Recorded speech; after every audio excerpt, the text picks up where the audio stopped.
Greetings, ladies and gentlemen. I am Centaur, and tonight we'll be playing Dragon's Crown. Dragon's Crown's a new game that came out a couple weeks ago, done by Atlas, and of course by Vanillaware. It shares our unique art styles among several games, some of them being Muramasa the Demon Blade, which I was a big fan of, and Odin Sphere. Today I figure we'll just take a little walk through the beginning, and we're going to start a new save file here. As you can see here, I got a couple where I am somewhat invested in some of these, but today we are going to be the dwarf. Of course, you know, there are several other classes, as every game should have. As an example here, you know, we have the fighter, sorceress, your good old wizard, the dwarf, can't go wrong with the elf, and of course the Amazon. Let's do this. But today we're sticking with this guy. Of course, we've named him Scimitar, and he is ready to start. I don't plan to skip too much through the dialogue on this, you know, let people who haven't seen the game get a good solid opinion of it, see some of the starting areas, but we're just going to do that in a couple of segments, all right? So here we go. Let's go.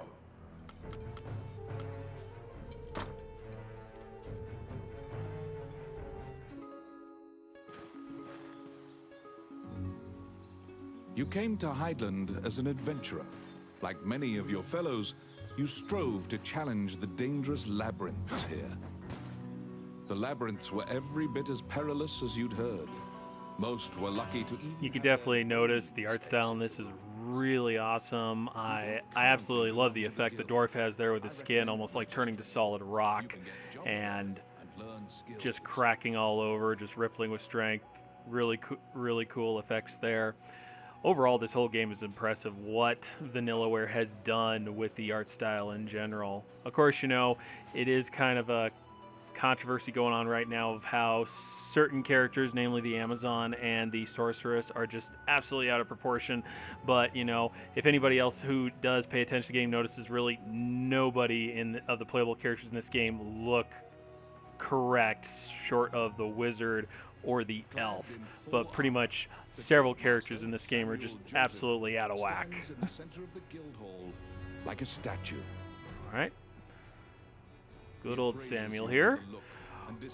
Here at the Adventurers Guild, this is where you're gonna go. You know, you're gonna pick up quests here. Eventually, you're gonna unlock your talent trees. Thus far have left your equipment positively. This is basically the main place where you're going to go to grab all your quests. There are some given out in other areas, but this is going to be the main central spot. The Guildmaster directs you to Morgan's Magic Item Shop. The magician is even able to repair magical equipment. Okay, looks like I've been kicked out of the Adventurers Guild because my equipment's a bit shoddy, so let's head over here. Repair your broken equipment. You conquer a labyrinthine set of stairs, and Morgan Lisley, shopkeeper and witch, welcomes you to her establishment. I love how they said witch second. I mean, I'm not sure what they plan to put in first there, but There is no she's object or obviously pair equipped with which ballistics, does it not seems. fall under her purview. From ornate magic staves to rusted axes. Welcome to my shop. Which one do you want? And of course, you know, your items do have durability, as this is showing right here. Think of kind of in the case, you know, like Diablo, you know, your stuff breaks, you can't use it, anything like that. You can also come back here in the future and buy potions, and as you progress through the game, more various kinds will unlock. Once again, the Guildmaster Samuel Joseph stands in the... With your equipment now in tip-top condition, you request to join the guild. What will you do? We eagerly Your accept. quest is to help a warrior named Roland. Samuel says that you can find him in the ancient temple ruins. The temple ruins, aho!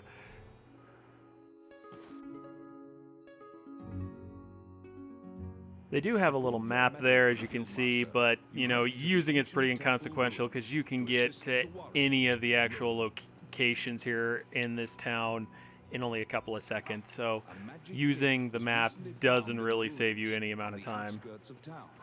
Use that to reach your destination. I like this landscape painting they have here. You'll cycle around and go to the specific level you have to do. And boom.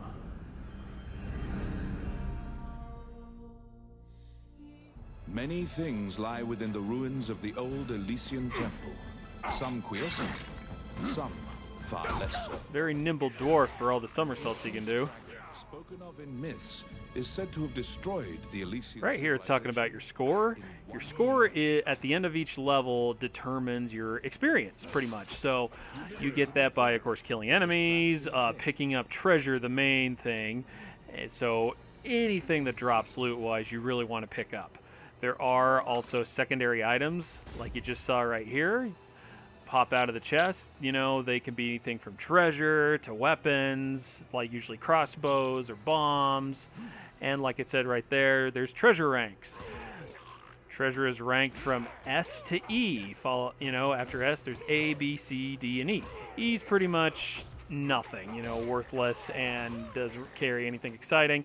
Your awesome stuff's really going to come with the A's and the S's, hands down.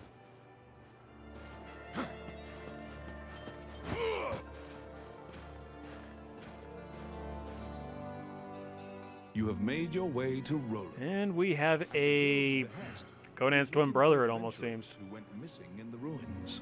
Washboard abs, spun steel, you get the picture. For you to pass your guild exam, you must help him. Roland tells you to search in the ruins that are submerged in water. Much time has passed since the missing... Enemies! Oh, I was downed by the statue. All right, that was like a little attack I did that some of the classes get to do, where they, namely the fighter, the Amazon, and the dwarf, where you can actually do one massive attack, but in the process you also lose your weapon temporarily, but you can still attack with your fists. You'll notice my little fingers moving around here with my analog stick. What that does is that you can mouse over chests like I'm doing here and get your little companion Ranny to open them up. There's one of those secondary items I told you about, a bomb. And I actually found out that you do get a score penalty by using those items. So I usually try and stay away from that. I got it. Oh, yeah. Let's go up here. The Orc army is apparently getting here via the waterway. Their cargo is various articles from ships that have been reported missing.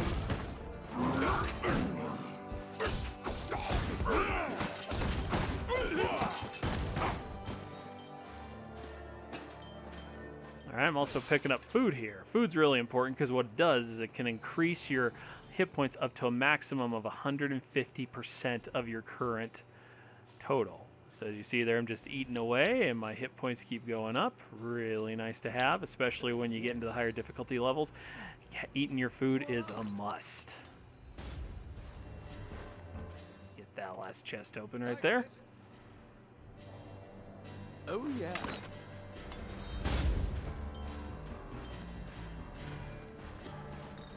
And you just saw that pop up right there. And I've been doing it here a little bit already. You'll see little sparkles all around on the ground, and those are treasures. And as soon as your finger mouse over them, you'll see a little item, a cup, a necklace, coins pop out, and those are all adding to your score. So you want to just go nuts with running your finger all across the screen like I'm doing right now to just get all the nooks and crannies where everything can possibly be hiding.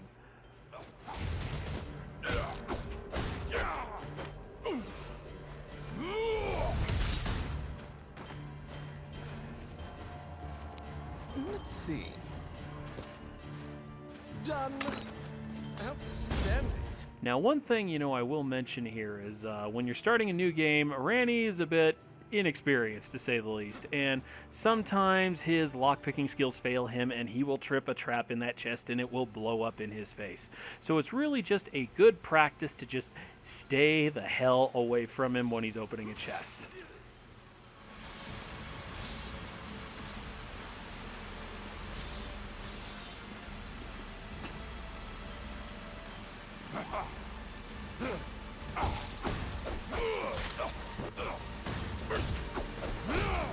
All right, there we go, and boom. Oh, I missed him. Okay.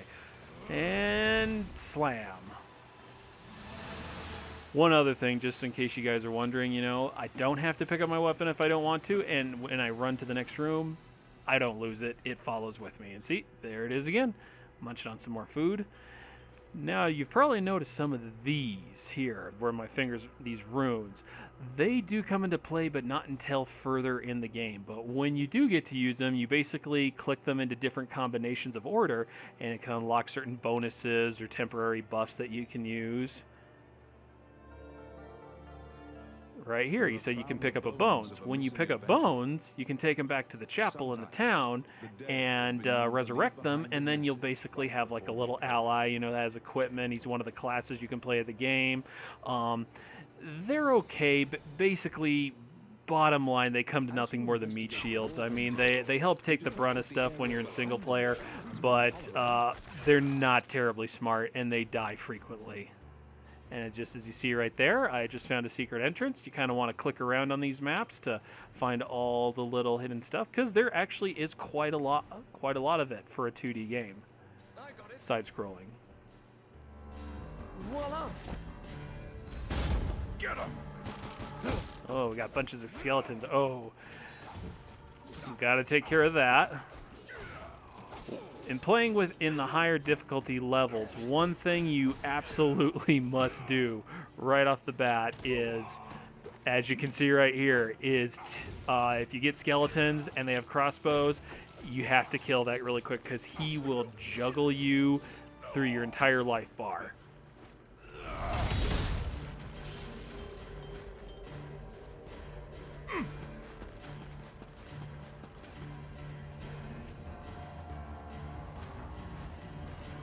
I've been in online games where we've gotten a group of like 3 or 4 of them, all with crossbows, and I've seen them waste the entire party, which doesn't speak too much for our gaming skills at the time, but it can happen even to the best of people, where you just get stuck in this endless loop of being juggled by the crossbows, and it's not fun. Do a little bash right there, slap him into the wall, and toss him.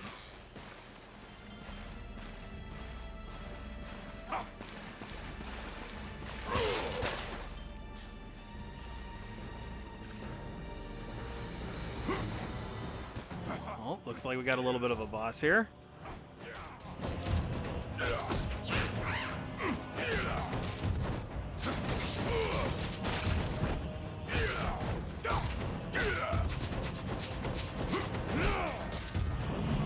She doesn't see. Oh, she got me. Spoke too soon.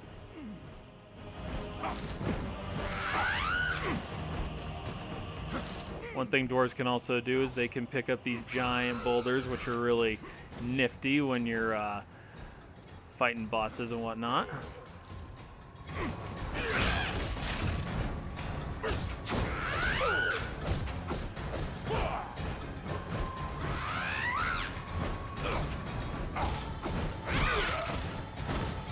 See if we can finish her off here. Oh, and boom.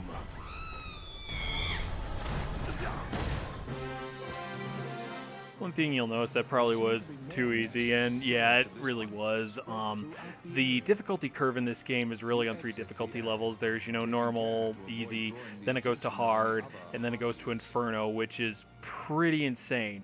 But basically, the first playthrough of the game is really think of it as just a huge tutorial. It teaches you what you need to know, gets you some rudimentary understanding of your class, and makes you perform better when you finally can get to online play. And on that subject, unlike a lot of games, you cannot do online play until you reach a certain point in this game, which I can see as a good thing and a bad thing. While you can do localized play, you know, with your friends here on 4 controllers, you will not be able to play with them online until you reach a certain point in the game.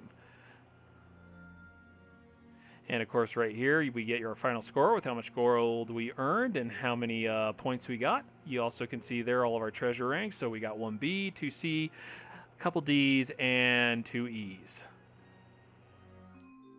And here we are back at the end, and then of course it shows our XP bar filling up there, and yeah, we leveled up. And oh, we almost did again. Okay. All right, right here it's showing all of our loot. And you notice there's got a bunch of question marks there and everything. What we can do is we can spend, you see that we got appraise. Think of it kind of like Diablo, you know, Decker Kane style, how we can appraise items and identify them. Same basic idea, but you can also get generally a good idea of what the gear is just by its letter rank there. See, like that's E, that's like junk. We don't even really want that. But we're also not starting with like too much gear right now, so we can't afford to be super picky. Let's see what we have here. Okay, all right, we got a B necklace, level 2. We can wear that. Looks like we got some other stuff here. You'll notice like you'll see things with question marks underneath. That means like passive abilities, you know, that do come with the item. So that is something to consider sometimes, you know. It may be a lower rank, but if it's got lots of question marks, it means it's got lots of secondary abilities. So that's definitely something to consider. Okay, and you also notice here it shows like what classes can use what, and I can't even use that, so we'll just get rid of it. But I can use these 2 things, and then we will just exit out.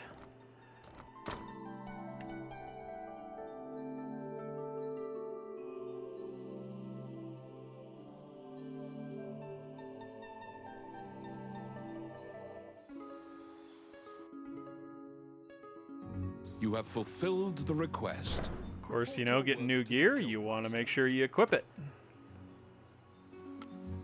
Alrighty, so gonna equip our necklace and our little. Oh, that's right, I wasn't paying attention. We didn't meet the level requirements. We need to be level 4 for that. So we might want to go back and equip our healing potion.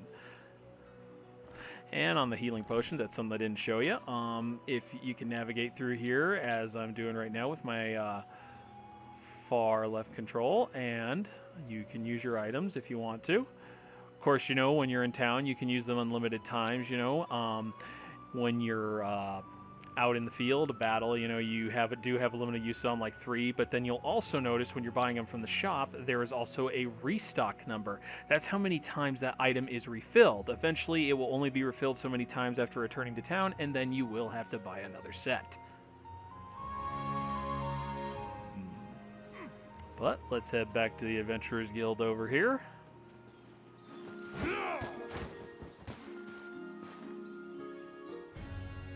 You return to the guild to report your quest.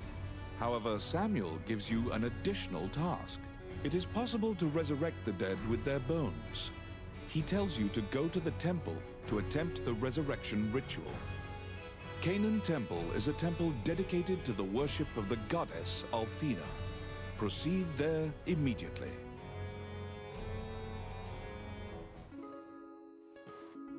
Okay, and the temple that I referenced earlier, where we can resurrect people to become our allies in combat, is right here. And inside we have a man that I like to call Friar Tuck, of course. A kindly voice echoes from the back. You seem to be in need of help, a monk says, and approaches you. The prayer of the monks sometimes restores the dead. What troubles you, my child? Here we go. And this actually has a kind of a cool resurrection ritual. So as you see here, we got Gary, level 3 Amazon, and comes with a full range of gear and potions. Shall resurrect for free? Hell yeah. Allow this heart to beat again. Some really nice artwork right here. We got a couple of cherubs coming down. And heart, water, bird, hourglass, trumpet. And awaken them. Very cool. The prayer reaches the goddess, and the pile of bones is made new. The adventurer pledges their allegiance to you as thanks. Any adventurers you resurrect you can now fill out your party with those. Please be aware that if you encounter any bones during your questing, All right, basically what he's talking about right now is that when you encounter any bones, snag them, of course, and they will, after you resurrect them, you can add them to your party here at the inn. The other thing to keep in mind is once they die in game, they are permanently gone.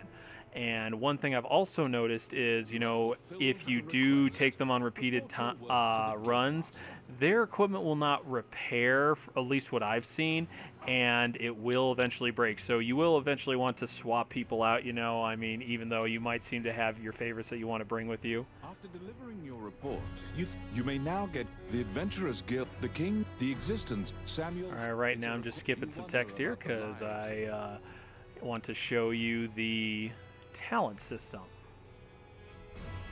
Welcome back. All right here with your skills, you have one tree like here on the left that is specific to your class, and then we also have a common tree which every class shares, and it's going to be combinations of like increasing your health, the amount of HP you get from using items, the amount use of items, increasing your bag space, things like this add to your score. And then also here in your specific class tree, you're going to get items or specific skills that give you different abilities, allow you to attack faster, harder, make you more defensible, or give you items such as this. Gives me a satchel full of bombs, which is pretty darn cool, I must say. But right now, we're just not going to worry about that right now. And exit out of here. And we currently have a mission to go to the castle, but we are going to cut it off right then there. I am Cinotar, and I hope you enjoyed this video. If you have any questions or suggestions, please like, favorite, or subscribe. I do plan to do more videos of this in the future. I do have other games that are higher level than this, so after I show you a couple of basics, I might show you one of my higher level games so you can see some of the more end game content, so to be. But I hope you enjoyed the video, and see you next time.